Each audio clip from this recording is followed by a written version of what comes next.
on spay casting. It took a long time, but I restored a tape that was done over 30 years ago when spay casting and fishing was really kind of making a resurgence. Jim Vincent, the founder of Rio Lines, did this remarkable first real video on the modern day spay casting. And I wasn't able to get all of it, but enough of it I think you will really enjoy restoring this. Spay casting is wonderful, and the story in fishing is really one that I'm really glad that we could restore. So I hope that you enjoy this, and we're on to the presentation. Thank you so much, and Happy New Year again.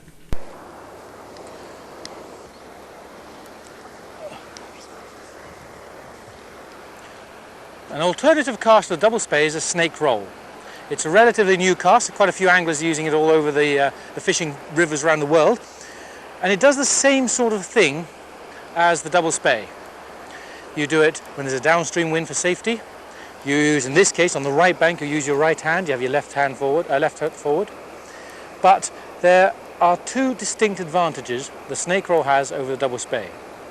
The first one is that it's a much easier cast to learn. It's a simple movement like that, we'll run through it in a minute, to do the cast. It doesn't take a lot of precise movements and precise timing, so it's a much easier cast to learn.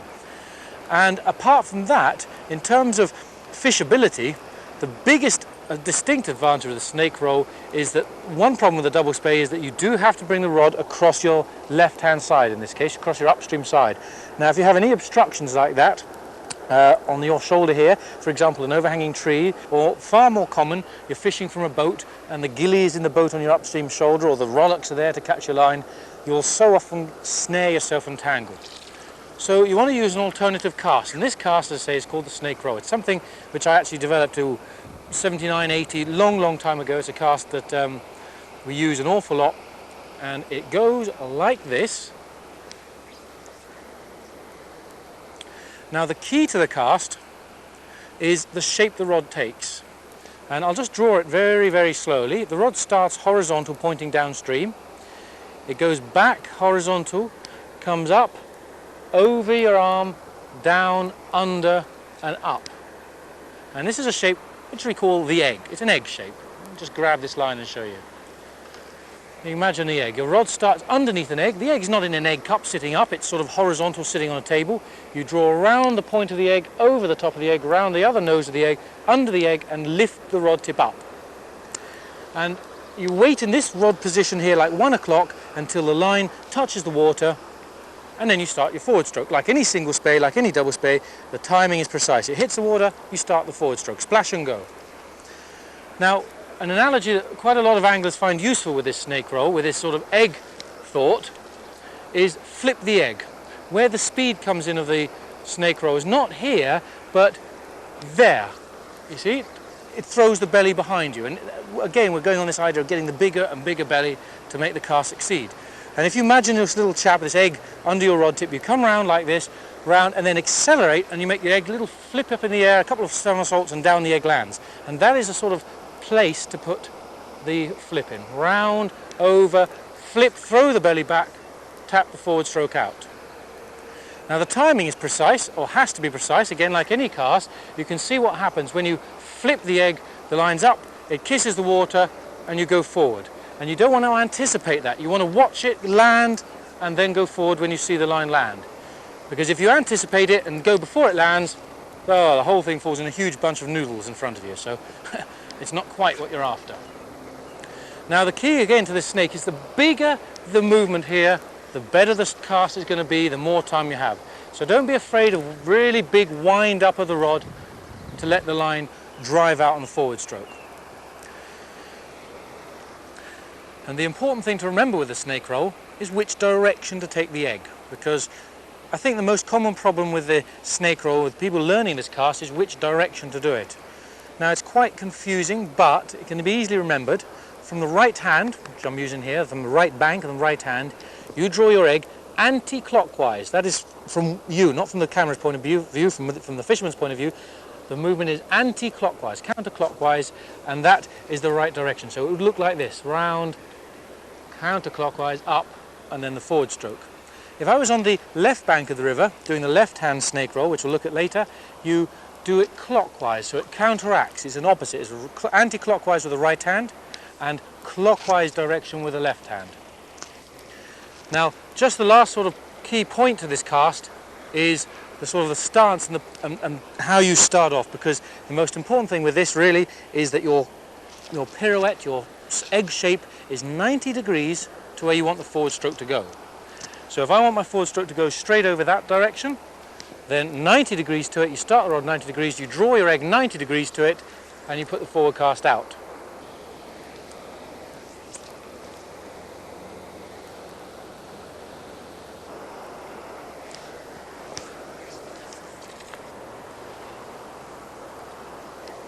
If I want my forward stroke to land much further downstream, you still need this 90-degree movement, so you turn, you start the rod again 90 degrees to where you want to go, so this time much further round. You then draw the snake and the thing goes to where you want it. So just those two key points to the snake roll. Anti or counterclockwise with the right hand and clockwise with the left, and 90 degree to the target line. If you're going forward along there, you want your rod and the whole plane of the egg drawn at 90 degrees to that.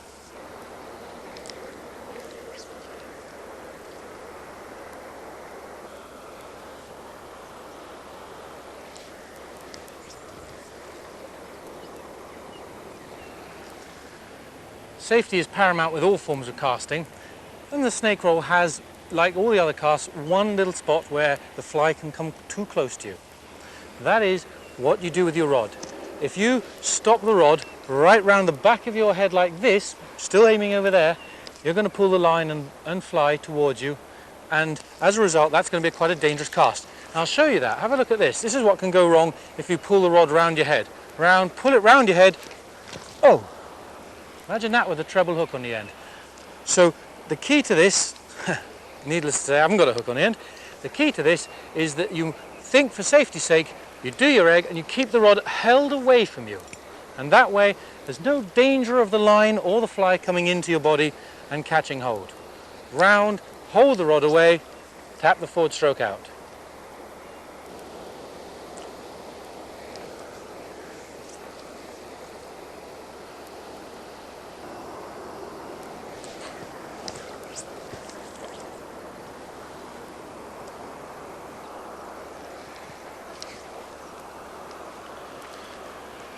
Now let's take a look at the single spay. From this side of the river, you use your left hand up. Your left hand controls the cast, your right foot forward, the line and everything lands on your upstream shoulder. So with the downstream wind it's quite dangerous. Use this cast when the wind comes and blows up the river. Now the key elements of the single spay. The first thing to remember is perhaps that the single spay is the most difficult of all the spay casts to perfect, generally. And that is because the shape of the rod is quite critical and the timing of the forward and back stroke is very, very critical. Now I'm going to draw the rod sort of movement in slow motion first to give you an idea of the cast, and then launch into a cast and do it full speed. You start your rod pointing slightly across the river, not downstream as we did with the other casts, but straight across the river. You then start by lifting the rod 4 or 5 foot, 3 to 4 foot, and the rod creates a shallow saucer round to the left, with the rod stopping directly 180 degrees, remember that little tip, 180 degrees to where you want the forward stroke to go. Now that will mean that the belly will also go 180 degrees, and the rod is 180 degrees, therefore everything works and goes where you want it to. So this is, again, slow motion, and then I'll do the full speed. Point slightly across the river, lift, curtsy the rod round, lift the rod behind you, 1 o'clock position. Like any other cast, the timing is critical, so you've got to watch the back cast, watch it just kiss the water, just splash on the water, then you start the forward stroke and you haven't got a load of spray to overcome. Right, let me just get this straight and show you the whole thing. So point, lift, shallow saucer, watch it land, high forward, very gentle tap on the forward stroke, and the thing will go out without you putting a lot of effort in because the belly and the timing has done all the work. So a couple more good ones, and then I'll just show you a couple of the things that can go wrong. Point, lift, curtsy the rod, watch it tap on the water, and gently stroke the forward stroke up into the clouds. Point the rod, gentle lift, slow curtsy, lift the rod, flick behind you when the line touches the water.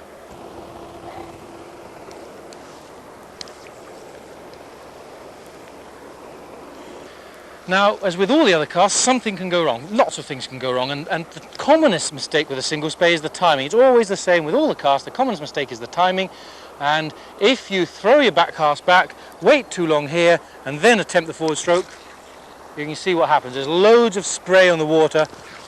You can hear the spray, you can feel the spray, and the first thing that happens is the line doesn't go out anywhere you want it to. The key and the timing is so important. Lift and watch, splash and go on the forward stroke.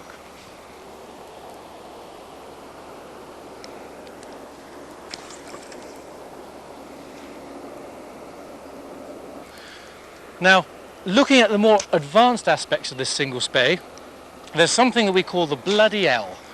Now, it's a term for the shape your line lands on the water. Remember one thing: if your line lands on the water in a straight line, straight to where you want the forward cast to go, when you start the forward stroke, the line will very easily unroll from the water and go down along the plane it's lying in. The problem comes with a single spay. A lot of times the line will land on the water in an L shape. Some of the line facing across the river where you want to go, but some of the line landing in a bit of a squiggle. There's an example. And what happens, and I'll show you how it happens in a minute, what happens when you get this bloody L is that your initial part of the forward stroke goes out, but the rest of the loop doesn't. And it's caused by your rod lifting and dipping too much of a big U here on the backstroke of the cast. The key to this success of the single spay is to keep the back cast as shallow as possible and reaching out, way out to your side for safety to keep the line away from you. Let's look at that one again. Here's the bloody L in full speed. Lift, big dip of the rod, up, there's a big L on the water, and the line doesn't want to go anywhere. I'll just tap it straight. Now the whole thing in reality, lift, reach out, very gentle curve, watch the line tap the water, and flick the forward stroke out. Now, as I say, the single spay is perhaps the most difficult of all the casts to learn, and I'm using the left hand here because we're on the right bank. I wouldn't suggest that anyone starts to learn this cast with the left hand. Try and master it with your right hand first if you're right-handed. The last little point with this, again, is a safety tip, and we try to give you a little safety tip with all of the casts. And here, the safety tip with a single spay is when you've done the backstroke, where has the fly hit the water? Because if the fly hits the water on your upstream shoulder, the cast goes out with no problem and it's safe as houses. However, if you complete the back cast with not quite enough speed and the fly lands on your downstream shoulder, this is what happens. I'll just let it come round. Now I'll do a slow back. The fly is in front of me, go forward, and you actually go right over the line. The same with the double spay. When the double spay lands too far above you, this single spay will come into you and hit the rod every single time, or even hook yourself. So for safety's sake, when you're doing the single spay, ensure that you complete the back cast and the line and fly lands on your upstream shoulder well out of the way and is not likely to hook you.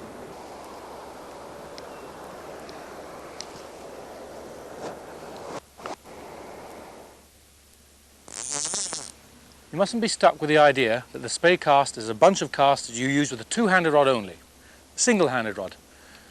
Trout anglers, sea trout anglers are going to have trees all around them. They're going to have to change direction. They're going to have to get their fly out to the fish. And in this situation, if you can only do the overhead cast or side cast, you're stuck. So the solution is to do a spay cast. The principles are the same. You've got to still think about belly size and anchor point and sort of the three key principles we talked about earlier of the spay cast. But there's no problem to get your line across the river, change direction, and get some fish which other guys are not going to get their fly to because of the surrounding trees.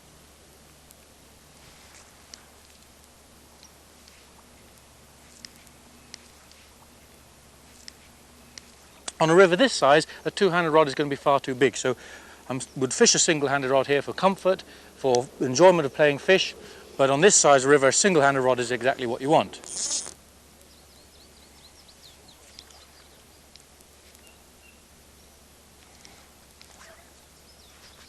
Now if you need distance, you tend to think of a single-handed rod as lack of distance outfit.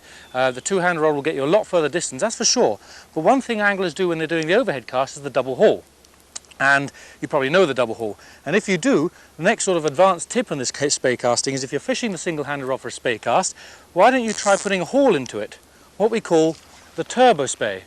And you can see what happens when I just pull off a few more yards of line. You can see what happens if you put a haul into the cast. The cast will shoot an awful lot more distance and get a much longer line by just putting this haul into it. Now, the key to this success of this is not only the haul itself, but also the tackle you're going to use. And in this case, when I want to cast a line like this that shoots a long distance and covers the water beautifully, I'm using the Jim Vincent Versatile Versi-Tip. This one is where you can change the tip of your line, put on sinkers or floaters if you want, and haul, and it just flies the line right out across the river with no effort.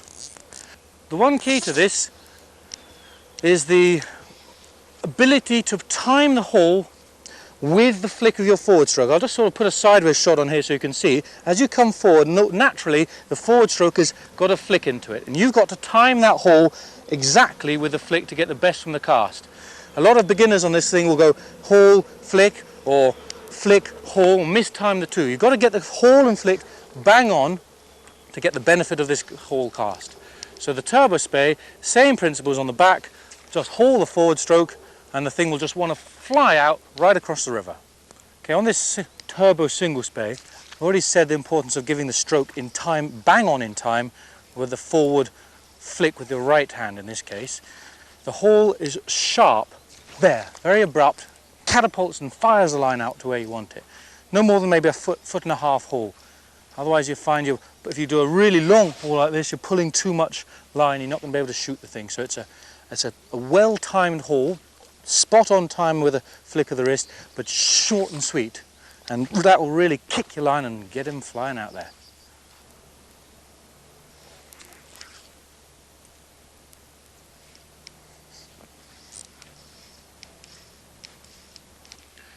Of course, you're going to have downstream wind, and that's a problem that we talked about earlier on, using the double spay and the snake roll.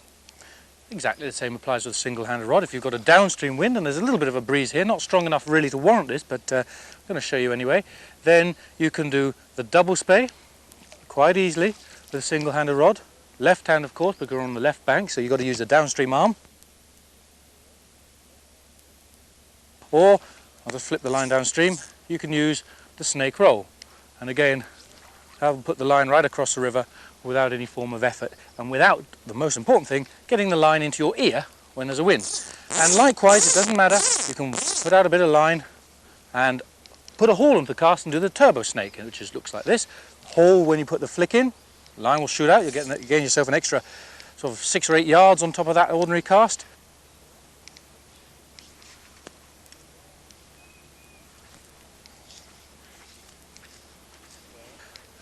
Or, if we get it downstream, haul when you do a double spay, which is the turbo double spay.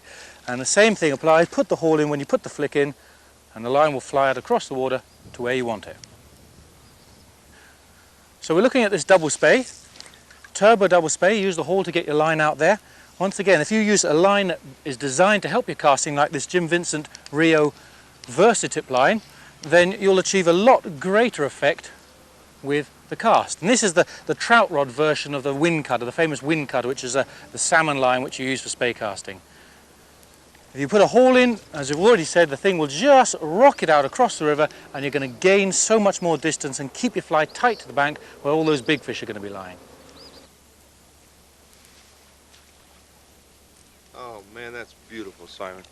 Those spay casts with a single-handed rod. That just Thanks. opens up a whole new world to spay casting. Sure does. I mean, not only do you use the big double-handed rods, but you're using the little trout rod doing the same cast. You got to use them. You got to use it. If you've got these narrow rivers, the big rod like that's going to tie you up. That's wonderful. I just want to really thank you for coming over here and showing us how to do this. It's been a great pleasure. It's been a lot of fun. Yeah. Yeah. But it's things like your lines that you develop for spay casting, the accelerator and the wind cutter, have just revolutionised spay casting. Well, thanks. I mean, you could see in the videos how easy it is. Just flies out. Well, it's guys like you, the experts, who've helped us develop those lines. So. Well, it's been a pleasure. It's, I think we got something. All righty. Thanks very much. Show me that turbo spay again. Hey, man. That snake roll, actually.